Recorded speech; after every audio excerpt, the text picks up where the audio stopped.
if you're inside the ideology and you're living by it, it might feel like bashing because our threat response is activated. Fight, flight, freeze. We're locked in at the survival level. But just because you have a feeling inside your body because you got mind control doesn't mean that what I'm doing is bashing. And if it is bashing, let's fucking go, bro. Let's bash away. It is worth bashing then. You want to call it bashing? I call it deconstructing. Tomato, tomato. What the fuck? I don't care. We're trying to get free out here. Hello, welcome to the Sobriety Bestie podcast. My name is Kirsten, and today we're here for another episode of Culty Comments Up in the Woods. And as always, the Culty Comment videos are about the ideology that the commenter is speaking through and not about the commenter themselves.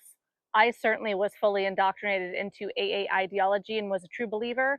So this isn't really about blame. It's about freedom for those of us who are deconstructing. For context, I was in AA for 10 years and I left 5 years ago. And I've been deconstructing out loud the past 3 months here with you on this channel. Okay, so this Culty commenter says, it mentions in the big book that you may need outside professionals. Sorry you missed that part. I'm also confident that you are going downhill.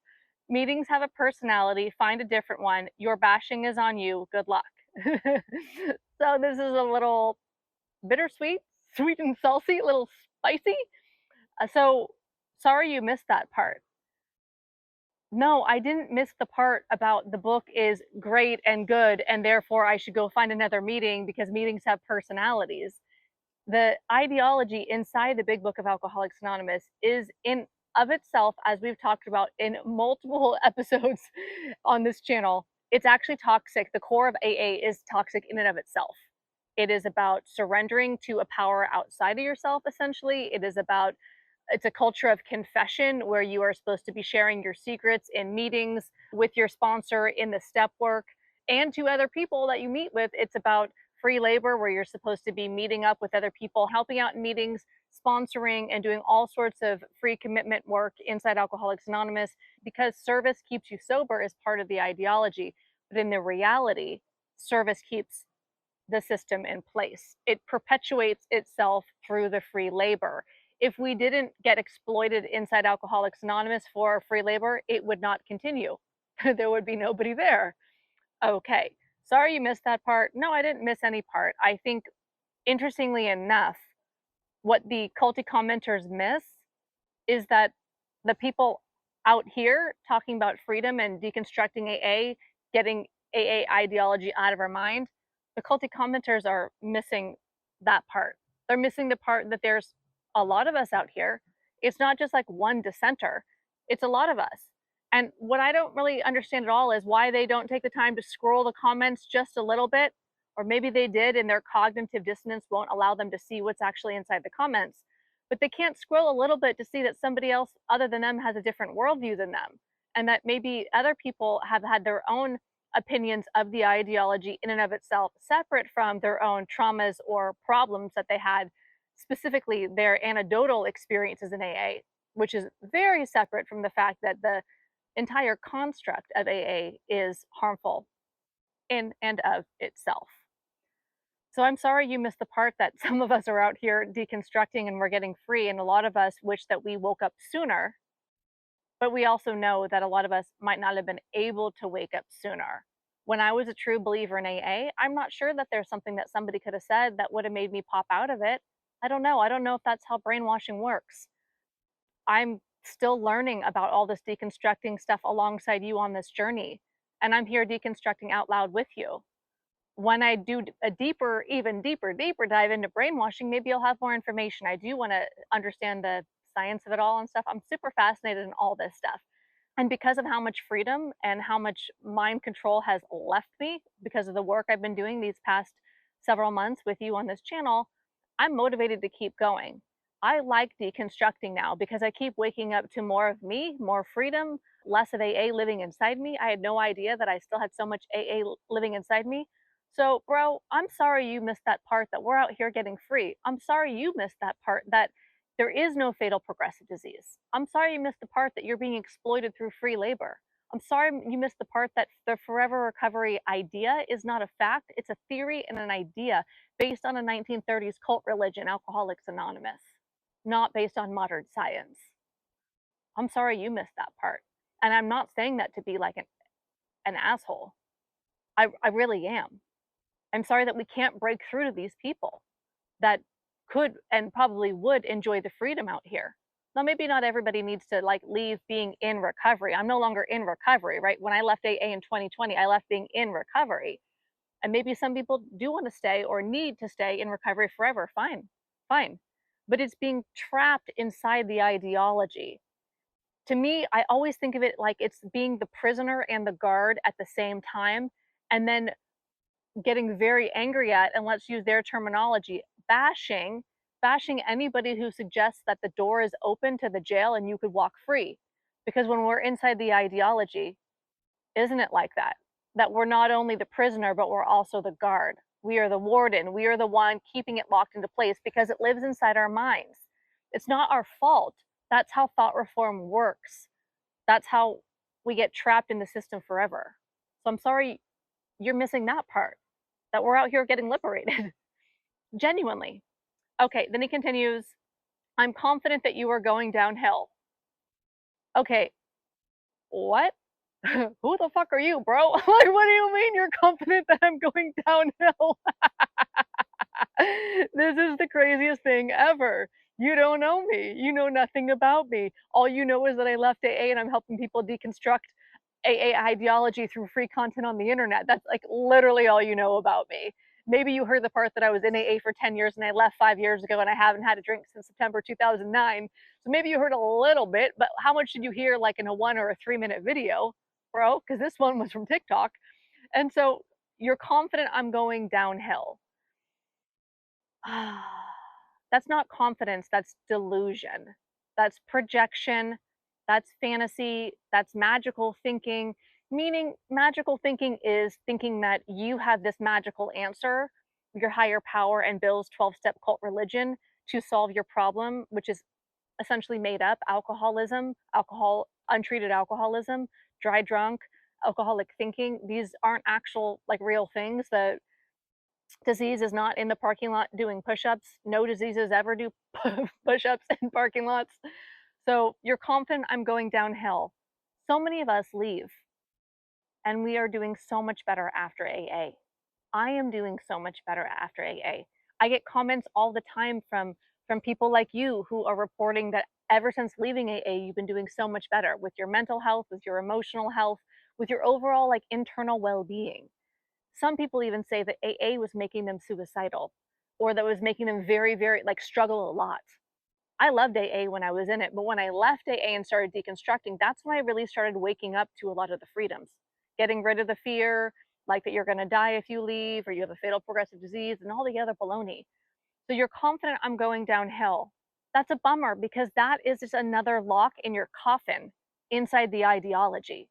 That you feel confident, culty commenter, that somebody who left and 5 years later opens their mouth about it online, me, is going downhill. Sure, some people leave AA and go downhill. A lot of people are in AA and go downhill. People that never go to AA go downhill. People do go downhill. So that's a fact.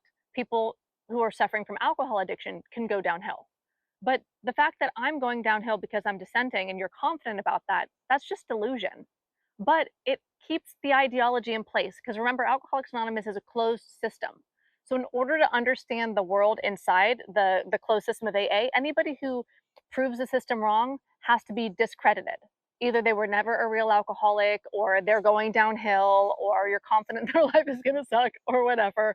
So we make up stories when we're in that. Therefore, in a closed system like Alcoholics Anonymous and a high control cult religion, we make up stories in our mind that are completely fantasy, delusions, that the other people must be doing horrible because if we really believe that to leave is to die, jails, institutions, or death, then they have to be doing horrible. They have to be going downhill. They have to be so close to that drink, which is going to be destruction, and they're going to die. But that's not the reality. That's the reality of the ideology, but it's not the reality of what actually happens to us because the ideology is not inherently true. And when he says meetings have a personality, find a different one, he's missing the point that the problem isn't the fundamental problem, isn't the meeting or the people within the meeting, like the members who are rogue or abusive or toxic or doing illegal things, although, of course, that's a problem. The fundamental problem is the ideology. So it doesn't matter what meeting you're going in. Let's say that every time you go into a department store or a liquor store or a corner store of a specific brand, whether that is Target or whether that is 7-Eleven or whatever, just pick any McDonald's, right? Let's say McDonald's because they're international. So let's say that every time you go into McDonald's, you were getting programmed into disempowering ideology, like that you're going to die if you ever leave McDonald's, that you have a fatal progressive disease that only McDonald's can solve. So it's not that if there is a robbery in one McDonald's, only that one McDonald's is bad. No, no, the entire program inside AA is bad, no matter what meeting you go to. Alcoholics Anonymous is the problem. On top of that, the icing on the cake, if you will, is everything that happens by the members and the specific meetings and how culty the meeting is or whatever. But the ideology in and of itself, no matter where you go, is problematic. Your bashing is on you. There's a difference between the word bashing and the word deconstructing. Bashing almost implies like an anger, an aggression, just kind of tearing something down for no point, no reason, like malicious, or it has a feeling to it. And let me know if this is how you view the word bashing too.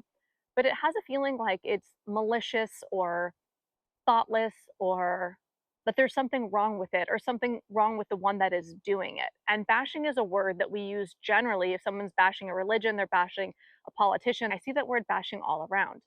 And so your bashing is on you. I'm deconstructing.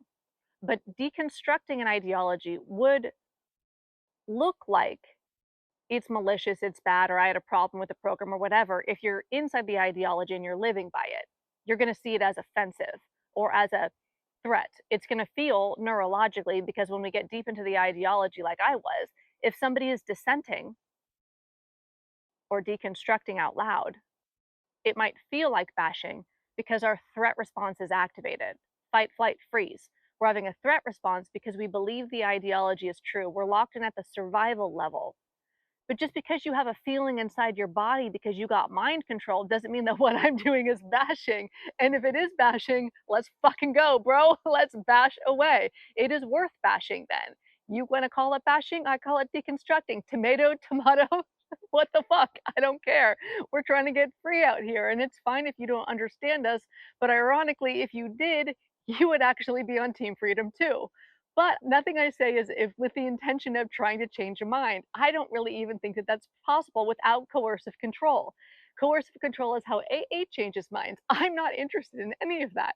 Certainly, I'm not perfect, but nothing that I'm doing since leaving AA and deconstructing is meant to be coercive control.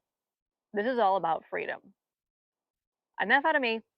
What did you think? What did I miss from that comment? Is there anything else that came up for you? Did anything pop up for you when you were hearing this breakdown of the comment or my deconstructing of the comment? Let us know in the comments. Share what epiphanies you had or memories you had or specific things from a meeting that came up for you, some sort of memory, anything that you want to join the comments below. I always feel like I get so free from reading the comments, so I really appreciate everything that you guys share. Your comments have been helping me a lot in my own deconstruction journey. So I really am grateful for this, what feels like a group of people coming together and getting free by sharing our experience and strength and hope with leaving AA on the internet in the comments. So leave a comment if you want. I love to vibe down there. If you want some help deconstructing, I have a whole community off of social media. It's inside the Escape Kit. So inside the Escape Kit, there's resources.